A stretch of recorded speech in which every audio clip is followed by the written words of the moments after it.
Go tell your friends about Jesus. You are the only person standing between them and eternal damnation.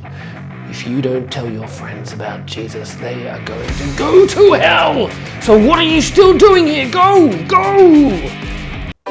Hello, and welcome to my garage. It smells like wee in here. Nope, not my wee. Are you the kind of person who feels guilty that you have all these friends and they're not Christians, and you should have made them Christians by now? Or are you the kind of person who has never even thought about it? It might not even occur to you that your friends might need to hear about Jesus. Or you might think to yourself, I like Jesus, they don't. I'm happy, they're happy. Why should I tell them about Jesus?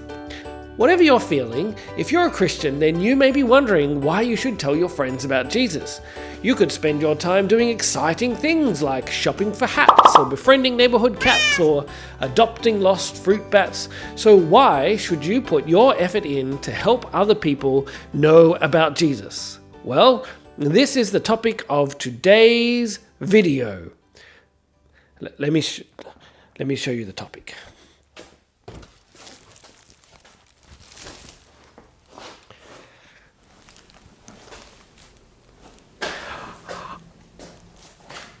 Why should you share Jesus with your friends? Assuming I make the case for why you should share Jesus with your friends with some success, then we'll spend some time thinking about how you do it in a later video. Alright, let's get into it. Telling your friends about Jesus has a special word. It's called evangelism. That is the study of electric vehicles, particularly passenger vans, e-vans. Get it? Do you get it? It's a good joke. It is not a good joke. Why do you have to be like this? Sorry. Now, evangelism comes from the Greek word euangelion, which means to proclaim good news. It's kind of like when some ancient king would win a battle and they'd send out a herald who would stand in the city and say, "Good news, old King Willie the winner has beaten his enemy, Billy the Baddie, and you citizens can rejoice in the great victory." That's euangelion, good news. As one writer put it, a euangelion was good news of some significance, usually in the context of an announcement or ensuing celebration. So, when your mum turns up in your room and says, "Hey, guess what? I just ordered pizza for dinner," your mum just shared good news. She did an evangelism. Or when your favorite recording artist, Sailor Twift, announces that she's just released her brand new album that you didn't even know she was recording, and it's full of sea shanties about love on the high seas, you say, "Good news! Sailor Twift just did an evangelism." But when we are talking about evangelism in the context of Jesus, we're talking about a very particular kind of good news. A bigger, better good news than all the good news that ever got good news. In the book of Mark, in the very first chapter, in the very first verse, it says this: the beginning of the good news about Jesus the Messiah. The book of Mark is an evangelism. It's a book of good news. It's telling us the good news of Jesus Christ. And so when we do Christian evangelism, we're sharing with someone the good news of Jesus. That's what it means to tell someone about Jesus. You're not just sharing random facts about Jesus. Jesus had a beard and his favorite food was cheeseburgers and he invented the dictionary. When we share the good news of Jesus, we're helping others see what's so great about him. His hair? No, I mean, like he may have had great hair, but what does Mark show us about the good news of Jesus? When you read about Jesus, you see the amazing things that he's done. You see that he is God himself. God who's able to heal the sick, who could forgive people's sins, who was able to defeat evil spirits, who was willing to stand up to religious bigots, who is willing to care for those people who are rejected by society, who is able to teach us how we should live, and who showed us the way to be with God, and who died. Which doesn't sound like good news until you find out that 3 days later he came back to life. And that is pretty good news, especially when you realize that his death was for us, paying the price for our sins, for the evil that we have brought into the world, so that we might be forgiven by God. And because of this, we can become part of his family. And we might know and be with him when we die, and we can come back to life just like him. This is an evangelism. It's the most important evangelism. So when you share Jesus with your friends, you are doing an evangelism. You are sharing good news. Okay, but why does it matter that my friends hear this? I don't want to force my faith on them. Let me give you 2 reasons why it will be good for your friends to hear this, and neither of them are so that you can convert your friends. It is not your job to make your friends into Christians. It's not your job to make anyone a Christian. Let me say that again. You do not have to make your friends Christians.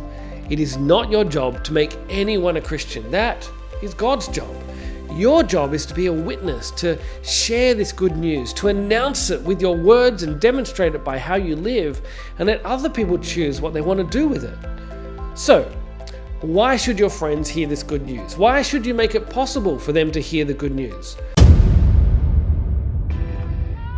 I don't know if you've looked at the world lately, but this world, it's a bit of a mess. There are some problems. Have you heard of climate change? That is not good. There's war, and there's inequality, and there's bigotry, and there's racism, and there's homophobia and transphobia and arachnophobia. There are all the phobias. People don't treat each other very well, and I don't know about you, but sometimes I don't treat the other people very well. And I'm not the kind of person that I want to be. And here's where the good news of Jesus comes in. The promise of Jesus is that one day he is coming back again, and he's going to put the whole world right. The whole of creation is going to be remade. Everything that's broken is going to be fixed, including you and including me. Our relationship with God and our relationship with each other and the environment, all of it's going to be fixed and put right. There'll be no more crying and no more brokenness and no more pain. And right now, as we follow Jesus, he shows us how to start putting things right. Right now, our relationship with God is put right, and right now we learn how to relate to other people better. We get God's supernatural power to be kind to each other, to be more loving and gentle and patient and self-controlled. This is good news. So wouldn't you want your friends who also live in this broken world to have an opportunity to at least hear this good news that you believe in? You are not going to force your friends to believe it. You're just going to help them to make an informed choice.